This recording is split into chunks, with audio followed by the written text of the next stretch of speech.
ബാലകൃഷ്ണൻ വാർത്താ സമ്മേളനം നടത്തുകയാണ്. തത്സമയ സംരക്ഷണത്തിലേക്ക്. ഈ ഗവൺമെന്റ് ഇത്തരം കാര്യങ്ങൾ ചെയ്യാൻ സാധിക്കും, ഒരു ഉറച്ച ഭരണം സംസ്ഥാനത്തുണ്ട് എന്ന് തെളിയിക്കാൻ LDF ഗവൺമെൻറ് കഴിഞ്ഞു. ധാരാളം വെല്ലുവിളികൾ, നിപ്പ, ഓഖി, പ്രളയം, ഇപ്പോഴത്തെ കോവിഡ്, ഈ ദുരന്തങ്ങളെല്ലാം ഉണ്ടായ സന്ദർഭത്തിൽ വിറങ്ങലിച്ച് നിൽക്കാതെ ജനങ്ങളുടെ ഒപ്പം നിന്നുകൊണ്ട്, ജനങ്ങൾക്ക് ആശ്വാസം പകർന്നുകൊണ്ട് പ്രവർത്തിക്കാൻ LDF ഗവൺമെൻറ് സാധിച്ചു. ഇതിൻ്റെ എല്ലാ ഫലമായി LDF സർക്കാർ ഈ കേരളത്തിലെ രക്ഷയ്ക്ക് അത്യാവശ്യമാണ് എന്നൊരു പൊതുബോധം സമൂഹത്തിൽ ഇതിനകം പടർന്നു വന്നിട്ടുണ്ട്. മതനിരപേക്ഷതയിൽ അടിയുറച്ചു നിന്നുകൊണ്ടുള്ള ഒരു ഭരണക്രമമാണ് LDF ഗവൺമെൻറ് ഇവിടെ നടപ്പിലാക്കുന്നത്. അതാണ് കേന്ദ്ര ഗവൺമെൻറ് കൊണ്ടുവന്ന പല തീരുമാനങ്ങളും, പ്രത്യേകിച്ച് പൗരത്വ രജിസ്റ്റർ കൊണ്ടുവരാനെടുത്ത തീരുമാനം, ഇത് സംബന്ധിച്ച് പാസ്സാക്കിയിട്ടുള്ള നിയമം, അതെല്ലാം തന്നെ സംസ്ഥാനത്ത് ബാധകമാക്കുകയില്ല എന്ന പ്രഖ്യാപനം മതന്യൂനപക്ഷങ്ങളിൽ പ്രത്യേകിച്ചും മതനിരപേക്ഷ ശക്തികളിൽ പൊതുവിലും ഈ സർക്കാരിൻ്റെ മതനിരപേക്ഷ കാഴ്ചപ്പാടിൽ വലിയ പ്രതീക്ഷ നൽകി. ഇതിൻ്റെ എല്ലാം ഫലമായാണ് LDF ഗവൺമെൻറ്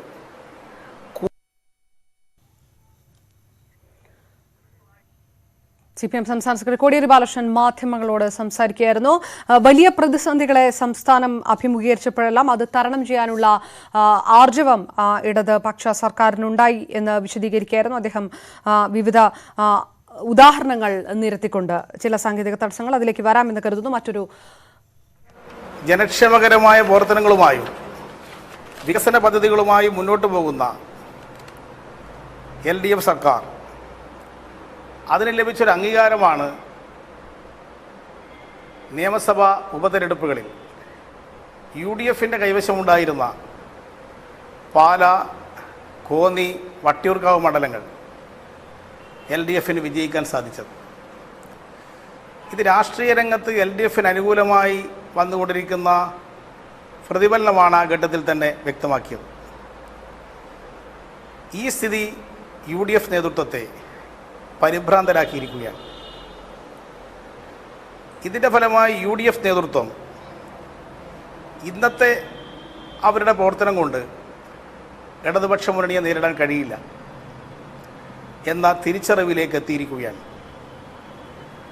അതിൻ്റെ ഫലമായാണ് ജാതിമത ശക്തികളുമായി കൂട്ടുകൂടാൻ കോൺഗ്രസ് നേതൃത്വം തീരുമാനിച്ചിരിക്കുന്നത്.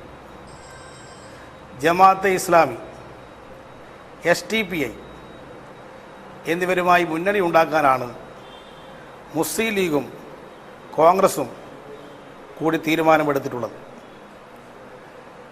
ജമാഅത്തെ ഇസ്ലാമിയും SDPIയുമായി കൂട്ടുകെട്ടുണ്ടാക്കിയാൽ ഇന്നത്തെ UDF മുന്നണി എന്നത് മുസ്ലിം തീവ്രവാദ ശക്തികൾക്ക് നിയന്ത്രിക്കാൻ സാധിക്കുന്ന ഒരു സംവിധാനമായിട്ട് മാറും. ജമാഅത്തെ ഇസ്ലാമി രൂപീകരിച്ചിട്ടുള്ള ഒരു പാർട്ടിയാണ് വെൽഫെയർ പാർട്ടി. RSS BJP രൂപീകരിച്ചതുപോലെയാണ് വെൽഫെയർ പാർട്ടിയെ ജമാഅത്തെ ഇസ്ലാമി രൂപീകരിച്ചിട്ടുള്ളത്. ജമാഅത്തെ ഇസ്ലാമി മുസ്ലിം മതരാഷ്ട്രം വേണമെന്ന് പരസ്യമായ നിലപാട് സ്വീകരിച്ചിട്ടുള്ള പ്രസ്ഥാനമാണ്. മുസ്ലിം വിഭാഗത്തിൽ RSSനെ പോലെ പ്രവർത്തിക്കുന്ന തീവ്രവാദ സംഘടനയാണ് SDPI. ഇത്തരം കൂട്ടുകെട്ടുകൾക്കെതിരെ മുസ്ലിം വിഭാഗത്തിലെ തന്നെ പല സംഘടനകളും മുന്നോട്ട് വരുന്നു എന്നത് സ്വാഗതാർഹമായ കാര്യമാണ്.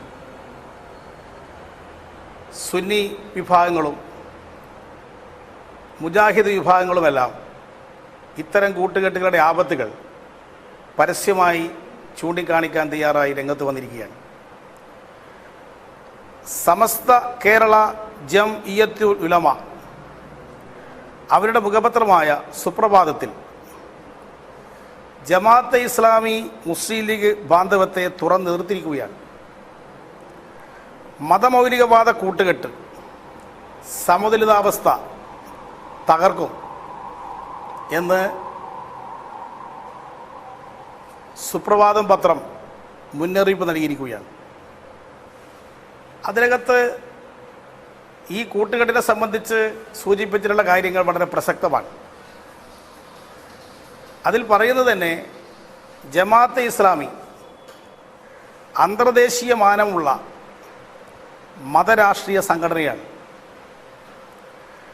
ഭരണവും രാഷ്ട്രീയവും ലക്ഷ്യമാക്കുന്ന ഇതര മതവിശ്വാസങ്ങളോട് സഹിഷ്ണുത കാണിക്കാത്ത വംശീയ വർഗീയ ആശയങ്ങൾ പ്രതിദാനം ചെയ്യുന്ന തീവ്ര രാഷ്ട്രീയ സംഘടനയാണ് എന്ന് അവർ ജമാഅത്തെ ഇസ്ലാമിയെ തന്നെ വിശേഷിപ്പിച്ചിരിക്കുകയാണ്. വെൽഫെയർ പാർട്ടിയുടെ രാഷ്ട്രീയം പൊതുസമൂഹത്തിന് ബോധ്യമല്ലാത്തതും ജനാധിപത്യ ഭൂമിക്ക് കനത്ത പ്രഹരമേൽപ്പിക്കുന്നതുമാണ് എന്താണ് സമസ്ത വിലയിരുത്തിയിട്ടുള്ളത്. ജമാഅത്തെ ഇസ്ലാമി ഉൾപ്പെടെയുള്ളവരുടെ ഈ രംഗപ്രവേശനം ഇതര സമൂഹങ്ങളിൽ സംശയങ്ങൾ ഉണർത്തിയിട്ടുണ്ട് എന്ന് പരസ്യമായവർ പ്രതികരിച്ചിരിക്കുകയാണ്.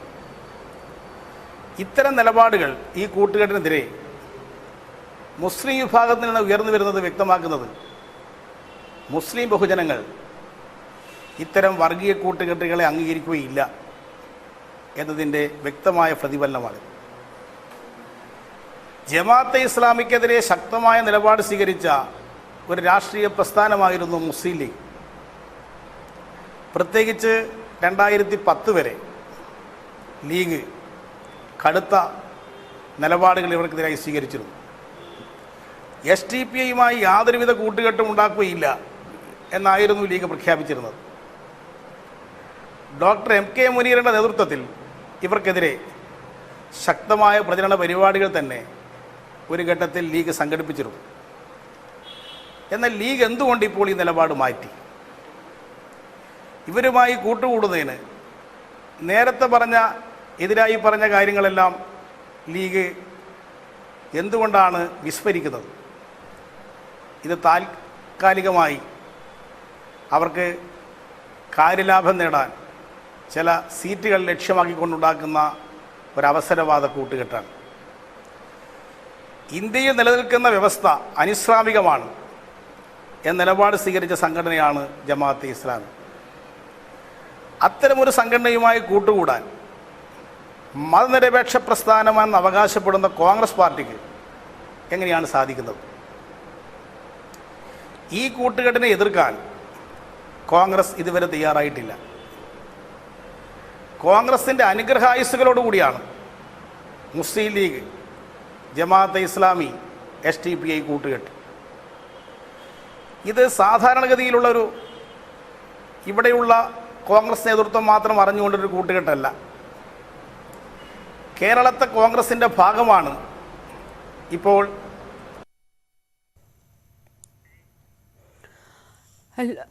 കോടിയേരി ബാലകൃഷ്ണൻ മാധ്യമങ്ങളെ കാണുകയാണ്. പ്രതിസന്ധികളെ LDF സർക്കാർ തരണം ചെയ്തു. UDF ഇപ്പോൾ പരിഭ്രാന്തിയിലാണ്. അതുകൊണ്ടാണ് മത തീവ്രവാദ ശക്തികളുമായി കൂട്ടുകൂടാനുള്ള ശ്രമം നടത്തിക്കൊണ്ടിരിക്കുന്നത്. AICCയുടെ സംഘടനാ സെക്രട്ടറിയായി പ്രവർത്തിക്കുന്ന KC വേണുഗോപാലൻ കേരളത്തിൻ്റെ കോൺഗ്രസിൻ്റെ ഭാഗമാണ്. ഇങ്ങനെ ഈ 3 കൂട്ടർ ദേശീയ തലത്തിലുള്ള കോൺഗ്രസിൻ്റെ പ്രമുഖ സ്ഥാനത്തിരിക്കുന്നവരുടെ അറിവില്ലാതെ ഇത്തരമൊരു കൂട്ടുകെട്ട് കേരളത്തിലുണ്ടാകാൻ പോകുന്നില്ല. അതുകൊണ്ട് കോൺഗ്രസ് ഹൈക്കമാൻഡ് ഈ കൂട്ടുകെട്ടിനെക്കുറിച്ച് എന്താണ് അവരുടെ നിലപാട് എന്ന് വ്യക്തമാക്കാൻ തയ്യാറാകണം. ഇത്തരത്തിലൊരു കൂട്ടുകെട്ട് കേരളത്തിൽ വരുന്നത് ശക്തമായ വർഗീയ ധ്രുവീകരണത്തിന് കേരളത്തിൽ ഇടവരുത്തും. മറുഭാഗത്ത് RSS നയിക്കുന്ന BJP കേന്ദ്ര ഗവൺമെൻറ് പിന്തുണയോടുകൂടി ഹിന്ദുത്വ ധ്രുവീകരണത്തിന് ശക്തമായി മുന്നിട്ടിറങ്ങിയിരിക്കുകയാണ്.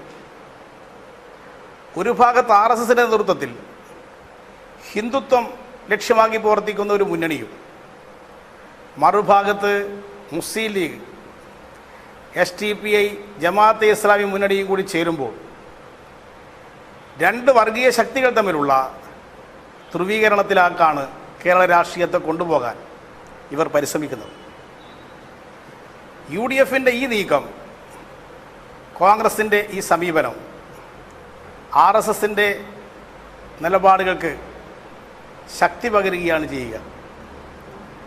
വർഗീയ ധ്രുവീകരണത്തിന് വേണ്ടി ശ്രമിക്കുന്ന RSSന് എരുതിയിൽ എണ്ണയൊഴിച്ചു കൊടുക്കുകയാണ് ഈ കൂട്ടുകെട്ട് വഴി ഇവിടെ സംഭവിക്കാൻ പോകുന്നത്. മുസ്ലിം തീവ്രവാദ സംഘടനകളുമായുള്ള ലീഗിൻ്റെയും കോൺഗ്രസിൻ്റെയും കൂട്ടുകെട്ട് ഇതിനെ തുറന്നെതിർക്കാൻ മതനിരപേക്ഷ ജനാധിപത്യ ശക്തികൾ മുന്നോട്ട് വരണം. കോൺഗ്രസിനകത്തും UDFനകത്തുമുള്ള ഇതിനെതിരായി ചിന്തിക്കുന്ന വ്യക്തികൾ ഈ നിലപാടിനെതിരെ പരസ്യമായ നിലപാട് സ്വീകരിക്കാൻ മുന്നോട്ട് വരണം. ഇന്നത്തെ സാഹചര്യത്തിൽ കേരള രാഷ്ട്രീയത്തിൽ ഇത്തരം കൂട്ടുകെട്ടുകൾക്കെതിരെ മതനിരപേക്ഷ ജനാധിപത്യ ശക്തികളെ ഏകോപിപ്പിക്കേണ്ടതൊരു കാലഘട്ടമാണിത്. ഇത്തരം കൂട്ടുകെട്ടുകൾക്കെതിരെ നിലപാട് സ്വീകരിക്കുന്ന മതനിരപേക്ഷ കാഴ്ചപ്പാടുള്ളവരെ, ജനാധിപത്യ കാഴ്ചപ്പാടുള്ളവരെ പരമാവധി ഏകീകരിച്ചുകൊണ്ട് ഈ വിപത്തിനെ നേരിടാൻ രംഗത്തിറങ്ങണമെന്നാണ് പാർട്ടി ആഹ്വാനം ചെയ്യുന്നത്. അടുത്ത തദ്ദേശ ഭരണ സ്ഥാപന തെരഞ്ഞെടുപ്പിൽ BJPയുടെ നേതൃത്വത്തിലുള്ള മുന്നണിയെയും കോൺഗ്രസ്, മുസ്ലിം ലീഗ്, ജമാഅത്തെ ഇസ്ലാമി, SDPI കൂട്ടുകെട്ടുള്ള UDFനെയും പരാജയപ്പെടുത്തണമെന്നാണ് CPIM ഉദ്ദേശിക്കുന്നത്. അതിന് സഹായകമായ രാഷ്ട്രീയ നിലപാടുകൾ കേരളത്തിൽ സ്വീകരിക്കണമെന്നാണ് പാർട്ടി ഉദ്ദേശിക്കുന്നത്. RSSൻ്റെ അജണ്ട ഈ കേരളത്തിൽ നടപ്പാക്കാൻ ഒരു തരത്തിലും അനുവദിക്കരുത്. അവർക്ക് ഒരു പഴുത് കേരളത്തിൽ കൊടുക്കരുത്. അതിന് സഹായകമായ വിധത്തിൽ മതനിരപേക്ഷ ജനാധിപത്യ ശക്തികളുടെ പരമാവധി യോജിപ്പ് വളർത്തിയെടുക്കാൻ സാധിക്കണം. LDF സർക്കാർ സ്വീകരിക്കുന്ന മതനിരപേക്ഷ കാഴ്ചപ്പാടിനെ ശക്തിപ്പെടുത്തുകയാണ് ഇന്നത്തെ കാലഘട്ടത്തിൽ ആവശ്യമായിട്ടുള്ളത്. അതിന് സഹായകമായ നിലപാടുകളാണ് ഈ കാഴ്ചപ്പാടുള്ളവരെല്ലാം സ്വീകരിക്കേണ്ടത് എന്ന് പാർട്ടി പരസ്യമായി ആവശ്യപ്പെടുകയാണ്. ഐക്യജനാധിപത്യ മുന്നണി ഇന്ന് ഗുരുതരമായ പ്രതിസന്ധിയിലാണ്. കഴിഞ്ഞ നിയമസഭാ തെരഞ്ഞെടുപ്പിൽ തന്നെ UDF കടുത്ത തോൽവിക്ക് വിധേയമായി. ആ തെരഞ്ഞെടുപ്പിൽ UDF എന്ത് വന്നാലും ജയിക്കുമെന്നായിരുന്നു UDF നേതൃത്വം കണക്കുകൂട്ടിയിരുന്നത്. അതിന് വ്യത്യസ്തമായായിരുന്നു നിയമസഭാ തെരഞ്ഞെടുപ്പിൻ്റെ ജനവിധി. അതിനുശേഷം UDFൽ പലതരത്തിലുള്ള അന്തഃഛിദ്രങ്ങളും ഉണ്ടായി. അന്ന് UDFൻ്റെ കൂടെയുണ്ടായിരുന്ന LJD UDF വിട്ട് പുറത്തു വരുന്ന സാഹചര്യവും ഉണ്ടായി. ഇപ്പോൾ LJD LDFൻ്റെ ഭാഗമായി പ്രവർത്തിക്കുകയാണ്. UDFനകത്ത് കുറച്ചു കാലമായി ആഭ്യന്തര സംഘർഷം നടക്കുകയാണ്. ഈ സംഘർഷങ്ങളുടെ പ്രതിഫലനമാണ് ഇപ്പോൾ കേരള കോൺഗ്രസ് ജോസ് കെ മാണിയുമായി ഉണ്ടായിരിക്കുന്ന തർക്കങ്ങൾ. മുന്നണിയിൽ നിന്ന് കേരള കോൺഗ്രസിനെ പുറത്താക്കി എന്ന് പ്രഖ്യാപിച്ച കോൺഗ്രസ് നേതൃത്വം ഇപ്പോൾ പറയുന്നത് പുറത്താക്കിയിട്ടില്ല, മാറ്റി നിർത്തിയിട്ടേ ഉള്ളൂ എന്നാണ് പറയുന്നത്. ഇത് ജോസ് കെ മാണി വിഭാഗത്തെ ഭയപ്പെടുത്തി കീഴ്പ്പെടുത്തുകയായിരുന്നു കോൺഗ്രസിൻ്റെ ഉദ്ദേശം. എന്നാൽ അവരുദ്ദേശിച്ചിരുന്ന വിപരീതമായൊരു സ്ഥിതിയാണ് ഇപ്പോൾ ജോസ് കെ മാണി വിഭാഗത്തിൽ നിന്നുണ്ടായിരിക്കുന്ന പ്രതികരണം. തങ്ങളുടെ വരുതിയിൽ നിന്നുകൊള്ളും എന്ന് കരുതിക്കൊണ്ടാണ് കോൺഗ്രസ് ഈ തീരുമാനം പ്രഖ്യാപിച്ചതെങ്കിൽ ഇപ്പോൾ അവർ ഉദ്ദേശിച്ചിരുന്ന വ്യത്യസ്തമായ ഒരവസ്ഥയാണിപ്പോൾ പുറത്തു വന്നിരിക്കുന്നത്. UDF മുന്നണിയിൽ തമ്മിലടി അവരുടെ സഹജമായൊരു സ്വഭാവമാണ്. അതുകൊണ്ടാണല്ലോ പുറത്താക്കിയിട്ടില്ല, മാറ്റി നിർത്തിയിട്ടേ ഉള്ളൂ എന്ന് പ്രതിപക്ഷ നേതാവ് ചെന്നിത്തല ഇപ്പോൾ പറയുന്നത്. ചെന്നിത്തലയും ഘടകകക്ഷികളും കൂടി ഹെഡ് മാസ്റ്ററും കുട്ടികളും കളിക്കുകയാണോ? ക്ലാസ്സിൽ നിന്ന് പുറത്ത് നിർത്തിയിട്ടേ ഉള്ളൂ, സ്കൂളിൽ നിന്ന് പുറത്താക്കിയിട്ടില്ല എന്നാണിപ്പോൾ അവരുടെ ഭാഷ്യം. പക്ഷേ ഇതൊക്കെ ആർക്കും അറിയാവുന്ന കാര്യമല്ലേ അവരിപ്പോൾ എടുത്തിരിക്കുന്ന സമീപനം. UDF 5 വർഷക്കാലത്ത് Oommen Chandy ഭരണകാലത്തും UDF തമ്മിലടിയായിരുന്നില്ലേ? അക്കാലത്ത് മുസ്ലിം ലീഗിൻ്റെ നേതൃത്വത്തിലായിരുന്നു ഭരണം നടന്നിരുന്നത്. 4 മന്ത്രിസ്ഥാനം ലീഗിന് കൊടുത്തു. അതുപോരാ, 5ാം മന്ത്രി വേണം എന്ന് പറഞ്ഞ് അവസാനം ലീഗ് 5ാം മന്ത്രിസ്ഥാനം പിടിച്ചെടുക്കുന്ന അവസ്ഥ കേരളം കണ്ടില്ലേ? അന്ന് മുസ്ലിം ലീഗിനോട് കോൺഗ്രസ് പാർട്ടിക്ക് ഇങ്ങനൊരു സമീപനം സ്വീകരിക്കാൻ കഴിഞ്ഞോ? കഴിഞ്ഞ പാലാ ഉപതെരഞ്ഞെടുപ്പിൽ KM മാണിയുടെ മരണത്തിന് ശേഷം നടന്ന ഉപതെരഞ്ഞെടുപ്പിൽ കേരള കോൺഗ്രസ്സിന് 2 ചിഹ്നം നഷ്ടപ്പെട്ടപ്പോൾ ആ 2 ചിഹ്നം വാങ്ങിക്കൊടുക്കാൻ കോൺഗ്രസ് നേതൃത്വത്തിന് കഴിഞ്ഞു. അപ്പോൾ കോൺഗ്രസ് നേതൃത്വം ഇപ്പോൾ ഈ ശക്തമായ നിലപാടെടുത്തു എന്ന് കാണിക്കാൻ സ്വീകരിച്ചിരിക്കുന്ന ഈ സമീപനം, ഇത് ഇതിനു മുമ്പ് സ്വീകരിച്ചതിൽ നിന്ന് വ്യത്യസ്തമായ സമീപനം സ്വീകരിക്കാൻ കോൺഗ്രസിനെ പ്രേരിപ്പിച്ച ഘടകം എന്താണ്? അതുകൊണ്ട് കോൺഗ്രസ് ജോസ് കെ മാണി വിഭാഗത്തെ തൽക്കാലം മാറ്റി നിർത്തി കൂടെ നിർത്തുക എന്താണ് ഉദ്ദേശിക്കുന്നതെന്നുള്ളത് ഇതിൽ നിന്ന് വ്യക്തമാണ്.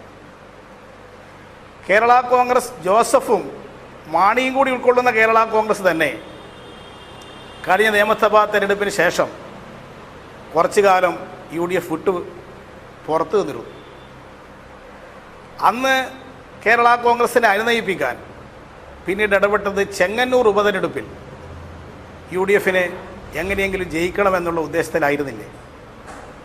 പക്ഷെ ചെങ്ങന്നൂരിൽ കേരള കോൺഗ്രസ് ജോസഫും മാണിയും ഉണ്ടായിട്ടും ചെങ്ങന്നൂരിൽ UDF പരാജയപ്പെട്ടു. അതിനുശേഷം അന്നുണ്ടാക്കിയ വ്യവസ്ഥയുടെ ഭാഗമായിരുന്നില്ലേ കോൺഗ്രസിൻ്റെ ഉറച്ച രാജ്യസഭാ സീറ്റ്, ആ PJ കുര്യൻ്റെ രാജ്യസഭാ സീറ്റ് കേരള കോൺഗ്രസിന് വിട്ടുകൊടുത്തത്? ഇങ്ങനെ തമ്മിലടിക്കുക, പുറത്താക്കുക, വീണ്ടും യോജിക്കുക, ഇതെല്ലാം UDF സഹജമായി നടക്കുന്ന സംഭവ വികാസങ്ങളാണ്. ഇത്തരം സംഭവങ്ങൾ നിന്ന് UDF തകർച്ച അതിന് വേഗത കൂട്ടുന്നു എന്നുള്ളതാണ് കേരള രാഷ്ട്രീയത്തിൽ സംഭവിച്ചുകൊണ്ടിരിക്കുന്ന രാഷ്ട്രീയ മാറ്റം. ജോസ് കെ മാണിയെ UDF നിന്ന് പുറത്താക്കിയത് ഐക്യജനാധിപത്യ മുന്നണിയെ ശിഥിലമാക്കും. അവരുടെ മുന്നണിയിൽ ചോർച്ച സംഭവിക്കും എന്ന കാര്യത്തിൽ യാതൊരു സംശയവുമില്ല. അതുകൊണ്ട് ജോസ് കെ മാണി വിഭാഗം ഇപ്പോൾ ഒരു നിലപാട് പ്രഖ്യാപിച്ചിട്ടില്ല. ജോസ് കെ മാണി വിഭാഗവുമായി LDF ഒരു ചർച്ചയും നടത്തിയിട്ടില്ല. LDF ചേരണമെന്നുള്ള താല്പര്യം ജോസ് കെ മാണി വിഭാഗം പ്രകടിപ്പിച്ചിട്ടുമില്ല. അവരെന്ത് നിലപാടാണ് സ്വീകരിക്കാൻ പോകുന്നത് എന്നത് അവർ ഇതുവരെ പ്രഖ്യാപിച്ചിട്ടില്ല. ജോസ് കെ മാണി വിഭാഗം എന്ത് നിലപാടാണ് രാഷ്ട്രീയമായി എടുക്കാൻ പോകുന്നത് എന്നത് വരും ദിവസങ്ങളിലേ വ്യക്തമാവുകയുള്ളൂ. ആ പാർട്ടി എടുക്കുന്ന രാഷ്ട്രീയ നിലപാടുകൾ നോക്കിയായിരിക്കും ആ പാർട്ടിയോട് ഉള്ള സമീപനം സ്വീകരിക്കാൻ ഞങ്ങൾ ഉദ്ദേശിക്കുന്നത്. ഇപ്പോൾ അവരൊരു രാഷ്ട്രീയ നിലപാട് പ്രഖ്യാപിച്ച് കഴിഞ്ഞിട്ടില്ല. ഇന്നത്തെ കേരള രാഷ്ട്രീയത്തിൽ അവർ എന്ത് രാഷ്ട്രീയ നിലപാടാണ് എടുക്കാൻ ഉദ്ദേശിക്കുന്നത്? ആ പാർട്ടി എടുക്കുന്ന രാഷ്ട്രീയ നിലപാടുകളെ പരിശോധിച്ചുകൊണ്ട് മാത്രമാണ് LDF അത് സംബന്ധിച്ചൊരു തീരുമാനമെടുക്കാൻ സാധിക്കുക. കേരള കോൺഗ്രസിൻ്റെ 3 വിഭാഗങ്ങളിൽ നിന്ന് LDF ഭാഗമായിട്ട് പ്രവർത്തിക്കുന്നുണ്ട്. കേരള കോൺഗ്രസ് മാണി തന്നെ 1980 ഇടതുപക്ഷ മുന്നണിയിലെ ഘടകകക്ഷിയായി പ്രവർത്തിച്ചിട്ടുണ്ട്.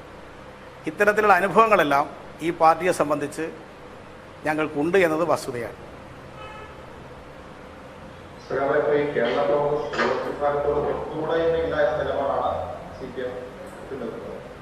എന്താ കുറച്ചും കൂടി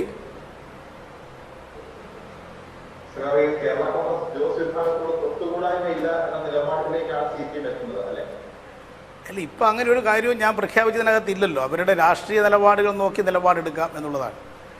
ഇപ്പം രാഷ്ട്രീയത്തിൽ വരുന്ന മാറ്റങ്ങളാണ് ഓരോ സന്ദർഭത്തിലും ഞങ്ങൾ പരിശോധിക്കുന്നത്.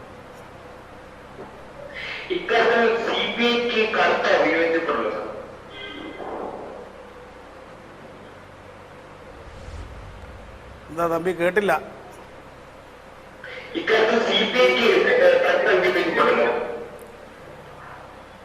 ഓരോ കക്ഷികളെ വിലയിരുത്തുന്ന കാര്യത്തിൽ പ്രശ്നങ്ങളെ സമീപിക്കുന്നതിലും ഓരോ കക്ഷികൾക്കും വ്യത്യസ്ത നിലപാടുകൾ ഉണ്ടായിരിക്കും. CPIക്ക് അവരുടേതായ നിലപാടുകൾ ഈ പ്രശ്നത്തിലുണ്ടായിരിക്കും. CPI ഉൾപ്പെടെയുള്ള ഇടതുപക്ഷ മുന്നണി ചർച്ച ചെയ്തുകൊണ്ടായിരിക്കും ഈ കാര്യത്തിൽ അന്തിമ തീരുമാനം കൈക്കൊള്ളുന്നത്.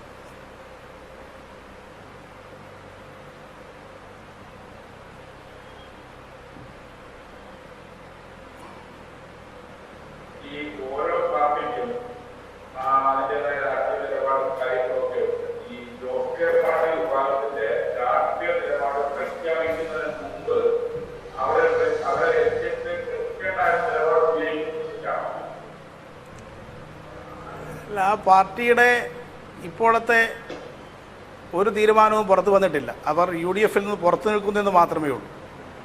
അതുകൊണ്ട് അവരുടെ ഓരോ പ്രശ്നത്തിലും അവരുടെ നിലപാടെന്താണെന്ന് അറിയാതെ LDFന് ആ കാര്യത്തിൽ ഒരു പ്രതികരണം നടത്താൻ സാധ്യമല്ല.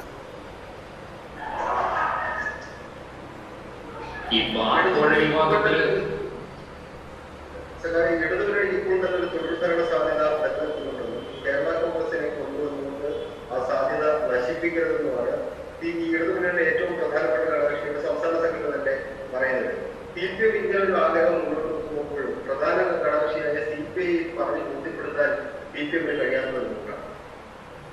ഞങ്ങളിപ്പോൾ ഒരു തീരുമാനവും എടുത്തിട്ടില്ലല്ലോ. തീരുമാനം എടുത്തു എന്നുള്ള നിലയിൽ നിങ്ങളത് വ്യാഖ്യാനിക്കുകയാണ് ചെയ്യുന്നത്. ഇന്നത്തെ ഇടതുപക്ഷ മുന്നണിക്ക് തന്നെ UDFനെ തോൽപ്പിക്കാനുള്ള കഴിവുണ്ട് എന്ന് കഴിഞ്ഞ നിയമസഭാ തിരഞ്ഞെടുപ്പിൽ തെളിയിക്കപ്പെട്ടിട്ടുണ്ട്. അന്ന് UDFൻ്റെ കൂടെ ഉണ്ടായിരുന്ന LGD പിന്നീട് ഇടതുപക്ഷ മുന്നണിയുടെ ഭാഗമായിട്ട് വരികയും ചെയ്തിട്ടുണ്ട്.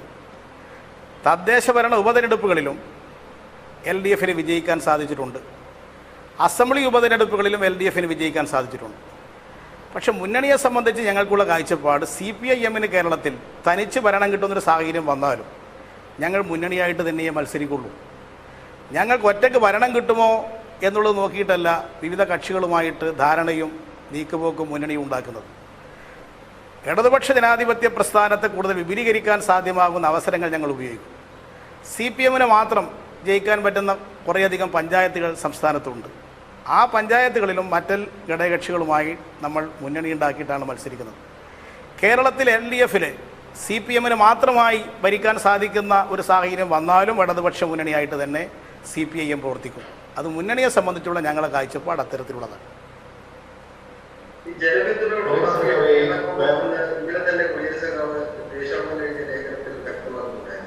എന്നാൽ ഇന്നലെ CPIയുടെ സംസ്ഥാന സെക്രട്ടറി പറയുന്നത് അവരുടെ ജനപിന്തുണ എന്താണെന്ന് പാലാ ഉപതെരഞ്ഞെടുപ്പിൽ കണ്ടതാണ്. ആ പാർട്ടിക്ക് ജനപിന്തുണ ഉണ്ട് എന്ന നിലപാട് സ്വീകരിക്കുന്നുണ്ട്.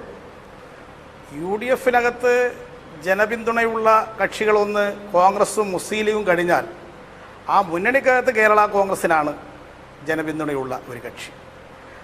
ഒരു തെരഞ്ഞെടുപ്പിൽ തോറ്റു എന്നുള്ളത് കൊണ്ട് ഞങ്ങളും ചില തെരഞ്ഞെടുപ്പിലൊക്കെ തോറ്റിട്ടില്ലേ? അതുകൊണ്ട് ഞങ്ങൾക്ക് ഒരു അസംബ്ലി തെരഞ്ഞെടുപ്പിൽ തോറ്റതുകൊണ്ട് ജനപിന്തുണയില്ല എന്ന് പറയാൻ സാധിക്കും.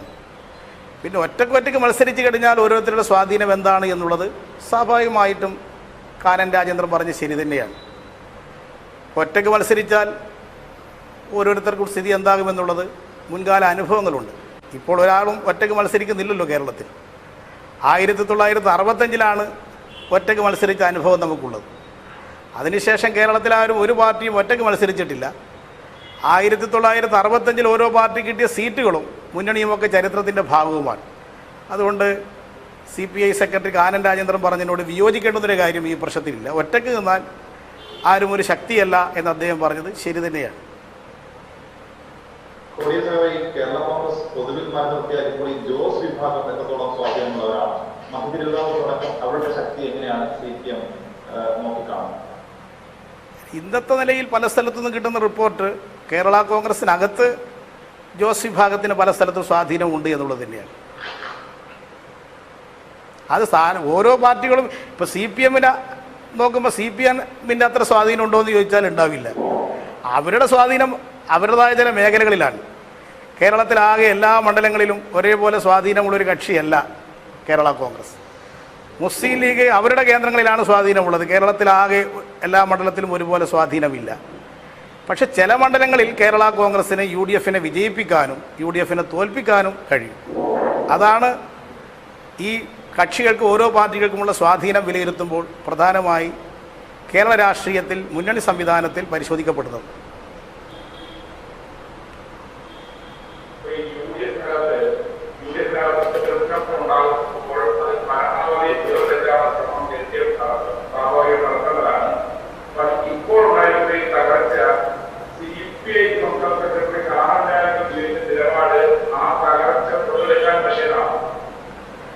CPIക്ക് CPIയുടേതായ നിലപാടുകൾ പ്രഖ്യാപിക്കുന്നതിൽ യാതൊരു തെറ്റുമില്ല, അഭിപ്രായങ്ങൾ പറയുകയും ചെയ്യാം. ഞങ്ങൾ അന്തിമ തീരുമാനമെടുക്കുന്നതിന് മുമ്പ് CPIയുമായി കൂടി ചർച്ച ചെയ്തിട്ട് മാത്രമേ നിലപാടുകൾ സ്വീകരിക്കുകയുള്ളൂ. CPM-CPM-മായി ഒരു തർക്കവും ഇപ്പോൾ കേരള രാഷ്ട്രീയത്തിലില്ല. അതുകൊണ്ട് കൂടുതൽ തർക്കങ്ങൾ രണ്ട് പാർട്ടികൾ തമ്മിൽ ഉണ്ടാക്കാൻ ഞങ്ങൾ ഉദ്ദേശിക്കുന്നുമില്ല. CPIയുമായിട്ടുള്ള ഏത് പ്രശ്നങ്ങളും ഞങ്ങൾ പരസ്പരം ചർച്ച ചെയ്യാറുണ്ട്.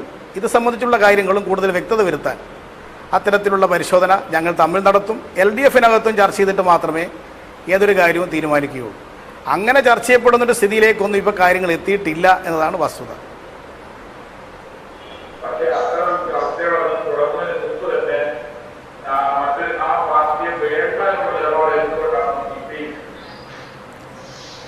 CPIക്ക് ഓരോ പ്രശ്നത്തെ സംബന്ധിച്ച് അവരുടേതായ നിലപാടെടുക്കുന്നതിൽ തെറ്റില്ല.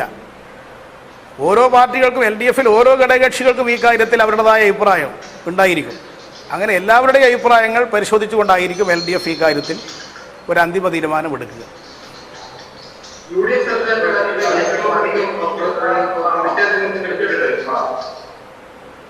ഇങ്ങനെ UDF സർക്കാരിന്റെ കാലത്ത് വലിയ രീതിയിൽ ഇടതുമുന്നണിയാണ് വാക്കോഴായിരുന്നു. ആ അഴിമതിയുമായി ബന്ധപ്പെട്ട് വലിയ രീതിയിലുള്ള പ്രതിഷേധങ്ങൾ ഇടതുമുന്നണി കേരളത്തിലുടനീളം സംഘടിപ്പിക്കുകയും ചെയ്തു. അത് സംബന്ധിച്ച് പ്രതിയായിട്ടുള്ള ആൾ തന്നെ ഇപ്പം ജീവിച്ചിരിക്കുന്നില്ല. അപ്പം അത്തരം കാര്യങ്ങളെല്ലാം ഇതിനു മുമ്പ് തന്നെ ചർച്ച ചെയ്യപ്പെട്ട വിഷയങ്ങൾ മാത്രമേ ഉള്ളൂ. അതൊരു പുതിയ വിഷയമല്ല.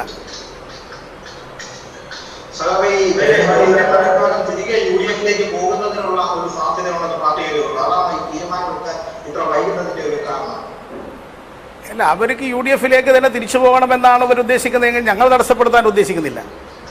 പക്ഷേ UDF-നകത്തുണ്ടായ തർക്കം പരിഹരിച്ചു കൊടുക്കാൻ ഞങ്ങൾ ഇടപെടാൻ ഉദ്ദേശിക്കുന്നില്ല. ആ സംഘർഷം എങ്ങനെയെങ്കിലും പരിഹരിക്കുന്ന വിധത്തിലുള്ള നിലപാടുകൾ എടുക്കാൻ CPM ഉദ്ദേശിക്കുന്നില്ല.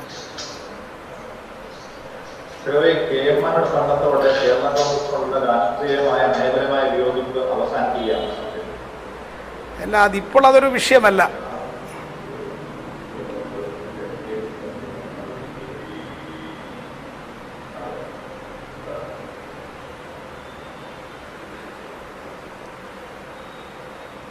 ശരി, ഇത് സംബന്ധിച്ച് ഇത്രയല്ലേ ഉദ്ദേശിക്കുന്നുണ്ടോ? നിലവിലെ രാഷ്ട്രീയ സ്വാധീനം മെച്ചപ്പെടുത്താൻ ഒരു പുതിയ മുന്നണിയുടെ കൂടി ആവശ്യം മുന്നണിക്കുണ്ടോ? അത് ഞാൻ പറഞ്ഞല്ലോ, LDF-ന് ഇന്നത്തെ നിലയിൽ UDF-നെ തോൽപ്പിക്കാൻ LDF തന്നെ മതി. പക്ഷേ LDF ഞങ്ങൾ തന്നെ മതി. അതുകൊണ്ട് ഇനി ആരും വേണ്ട. ആരെങ്കിലും എന്തെങ്കിലും നിലപാട് ഞങ്ങൾക്ക് അനുകൂലമായിട്ട് എടുക്കുന്നുണ്ടെങ്കിൽ വേണ്ട എന്നുള്ള സമീപനം ഞങ്ങൾ എടുക്കില്ല. അതാണ് ഞാൻ പറഞ്ഞത്, CPM-ന് തനിച്ച് ഭൂരിപക്ഷം കിട്ടുന്ന അവസ്ഥ കേരളത്തിൽ വന്നാലും ഞങ്ങൾ മുന്നണിയായിട്ടാണ് മത്സരിക്കുക. ഞങ്ങളുമായി സഹകരിക്കുന്നവരുമായിട്ട് സഹകരിക്കാൻ ഞങ്ങൾ തയ്യാറാവും. അതുകൊണ്ട് ഇടതുപക്ഷ മുന്നണിക്ക് എന്തോ ബുദ്ധിമുട്ട് വന്നുപോയി, അതുകൊണ്ട് ഇങ്ങനെയുള്ള ആളുകളെല്ലാം കൂട്ടുന്നു എന്നുള്ള അർത്ഥത്തിൽ എടുക്കേണ്ടതായിട്ടില്ല. UDF ഇപ്പോൾ ജമാഅത്തെ ഇസ്ലാമി STP-യുമായി കൂട്ടുകെട്ടുണ്ടാക്കി എന്തുകൊണ്ടാണ്? അവർക്ക് പരാജയ ഭീതി കൊണ്ടാണോ? അല്ലേ? അത് അവരല്ലേ വ്യക്തമാക്കേണ്ടത്. അത്തരം കൂട്ടുകെട്ടുകൾ ഉണ്ടാക്കുന്ന ആപത്തിനെ കുറിച്ചാണ് ഞങ്ങളിപ്പോൾ ചർച്ച ചെയ്യപ്പെടുന്നത്.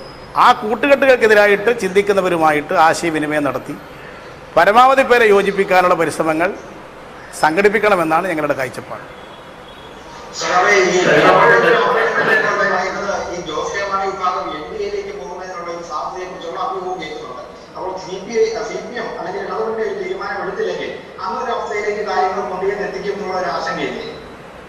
ജോസ് കെ മാണി വിഭാഗം എന്ത് നിലപാട് സ്വീകരിക്കണം എന്ത് അവരാണ് തീരുമാനിക്കേണ്ടത്. പക്ഷേ BJP-യുമായി കൂട്ടുകൂടി PC തോമസിനുണ്ടായതുപോലൊരു മണ്ടത്തരം അത് ജോസ് കെ മാണി കാണിക്കും എന്നിപ്പോൾ കരുതും ഒരു സ്ഥിതി ഇപ്പോൾ കേരളത്തിലില്ല. ഭാവിയിൽ എന്ത് വരുമെന്നുള്ളത് പറയാൻ സാധിക്കില്ല.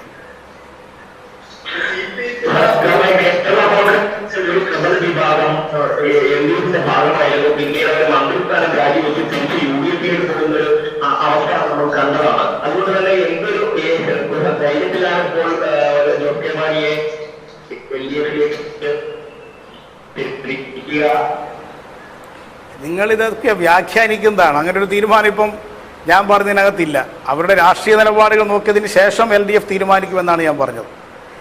ഇപ്പം നിങ്ങളത് വ്യാഖ്യാനിച്ച് ഇത്തരത്തിൽ ഒരു നിലപാടെടുക്കുകയാണ് ചെയ്യുന്നത്. അത്തരമൊരു നിലപാടെടുക്കേണ്ട ഘട്ടം ഇപ്പോൾ ആയിട്ടില്ല.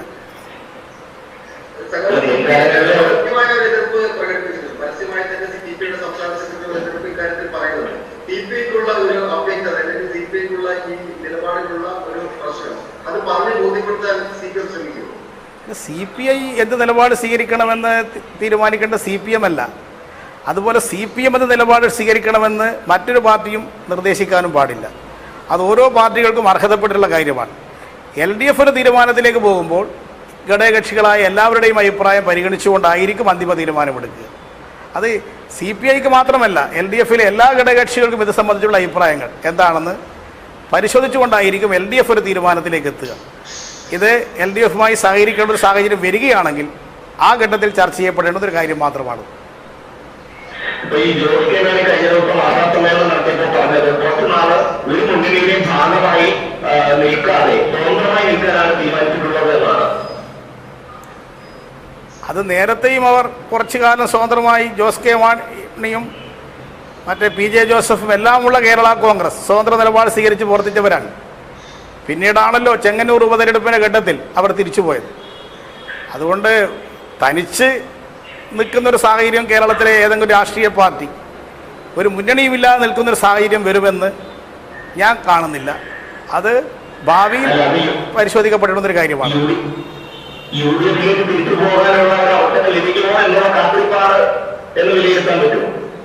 അല്ല, അത് ആ UDFിലേക്ക് തന്നെ തിരിച്ചു പോകണമെന്നാണ് അവർ ആഗ്രഹിക്കുന്നതെങ്കിൽ അവർക്ക് തിരിച്ചു പോകുന്നതിന് ഞങ്ങൾ തടസ്സമല്ല.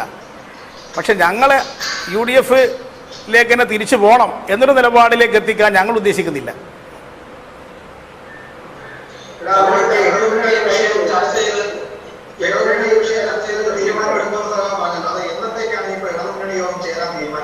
അതിൻ്റെ ഡേറ്റൊന്നും ഇപ്പം തീരുമാനിച്ചിട്ടില്ല. സന്ദർഭത്തിനനുസരിച്ച് തീരുമാനിച്ച് ഉചിതമായ തീരുമാനം ഉചിതമായ സമയത്ത് കൈക്കൊള്ളും.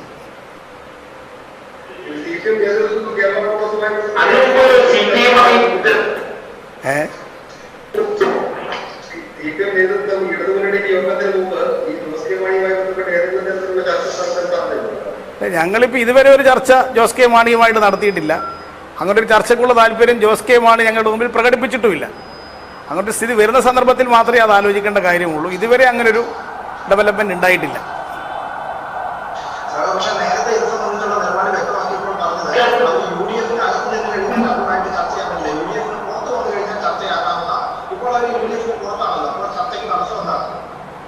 അല്ല, UDF പുറത്ത് വന്നപ്പോൾ അവരുടെ രാഷ്ട്രീയ നിലപാടിപ്പം പ്രഖ്യാപിച്ചിട്ടില്ല. അവർ പ്രഖ്യാപിക്കാമെന്ന് പറഞ്ഞു നിൽക്കുകയാണ് ചെയ്യുന്നത്.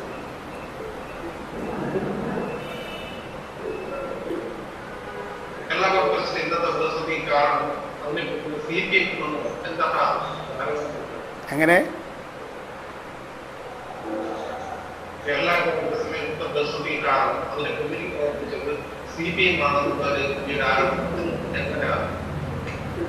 അത് UDFിലുണ്ടാകുന്ന എല്ലാ പ്രതിസന്ധിയുടെ ഉത്തരവാദി ഞങ്ങളാണെന്ന് പ്രചരിപ്പിക്കാമല്ലോ. ഞങ്ങൾ കേരളത്തിലെ പ്രമുഖ രാഷ്ട്രീയ പ്രസ്ഥാനമായതുകൊണ്ട് പറയുന്നൊരു കാര്യം മാത്രമായിരിക്കും അത്. ഇത്തരത്തെ സംഭവ വികാസത്തിൽ ഞങ്ങൾക്ക് യാതൊരു പങ്കുമില്ല. അത് അവർ തന്നെ ഉണ്ടാക്കി വെച്ചിട്ടുള്ള കാര്യങ്ങൾ മാത്രമാണ്. അവരുടെ ആഭ്യന്തര പ്രശ്നത്തിലാണ് ഇപ്പോൾ ഇതിലേക്ക് എത്തിയിട്ടുള്ളത്. സർക്കാരുമായി ബന്ധപ്പെട്ട് നിരവധി അഴിമതി ആരോപണങ്ങൾ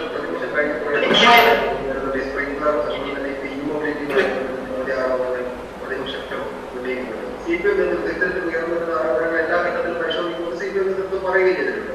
ഇപ്പോൾ ഉയർന്നുകൊണ്ടിരിക്കുന്ന ഈ കോംപ്ലീറ്റുമായി ബന്ധപ്പെട്ട വിഷയം പാർട്ടി നേതൃത്വം പരിശോധിക്കും. ഇല്ല, ഇത് അടിസ്ഥാനരഹിതമായ ആരോപണങ്ങൾ ഉന്നയിച്ചിട്ട് പാർട്ടി നേതൃത്വം പരിശോധിക്കുമെന്ന് ചോദിക്കുന്നതിൽ എന്താ അർത്ഥമാണുള്ളത്? അവർക്ക് വ്യക്തമായ തെളിവുണ്ടെങ്കിൽ വ്യവസ്ഥാപിതമായ മാർഗങ്ങളിൽ കൂടി വിജിലൻസിനെ സമീപിക്കാം, കോടതിയെ സമീപിക്കാം. അങ്ങനെ ഒരു തെളിവുമില്ലാത്തത് കൊണ്ടല്ലേ ഇങ്ങനെ പൊയ്വടികൾ വെട്ടിക്കാൻ വേണ്ടി അവർ തയ്യാറാകുന്നത്. ഏതെങ്കിലും ഒരു കാര്യത്തിൽ ഒരു ഉന്നയിച്ച ആരോപണങ്ങൾ അവർ ഉറച്ചു നിൽക്കുന്നുണ്ടോ? ഗുരുതരമായ ആരോപണം ഉന്നയിക്കുക, കുറച്ച് ദിവസം കഴിഞ്ഞാൽ പറയുക ആ ആരോപണം ഗവൺമെൻറ് പറഞ്ഞ വിശദീകരണത്തോടു കൂടി ഞങ്ങൾ തൃപ്തരായി എന്ന് പറയുക. ഇതല്ലേ പ്രതിപക്ഷ നേതാവ് ചെയ്തുകൊണ്ടിരിക്കുന്നത്. കുറച്ച് ദിവസം കഴിഞ്ഞാൽ ഇതും അവർ പറയും ഞങ്ങളിപ്പോൾ തൃപ്തരാണ് എന്ന്. അതുകൊണ്ട് അവർ തന്നെയാണ് ആ കാര്യത്തിൽ തീരുമാനമെടുക്കേണ്ടത്. ഞങ്ങൾക്ക് ഈ കാര്യത്തിൽ യാതൊരുവിധ സംശയവുമില്ല. സംശയം ഞങ്ങൾക്കില്ലാത്ത കാര്യം ഞങ്ങൾ തന്നെയാണ് ചർച്ച ചെയ്യാൻ പോകേണ്ട കാര്യം. അഴിമതിരഹിതമായ കാര്യങ്ങളാണ് ഗവൺമെൻറ് നടത്തുന്നത്. തെറ്റായിട്ട് ഏതെങ്കിലും നടക്കുന്നതായിട്ട് അവർക്ക് തെളിവുകളുണ്ടെങ്കിൽ അവർ അത് പുറത്തു കൊണ്ടുവരട്ടെ. ശരി, എല്ലാ കാര്യങ്ങളും ആയതുകൊണ്ടല്ലേ നിർത്താം. Thank you. CPM സംസ്ഥാന സെക്രട്ടറി കോടിയേരി ബാലകൃഷ്ണൻ മാധ്യമങ്ങളോട് സംസാരിക്കുകയായിരുന്നു. പ്രധാനമായും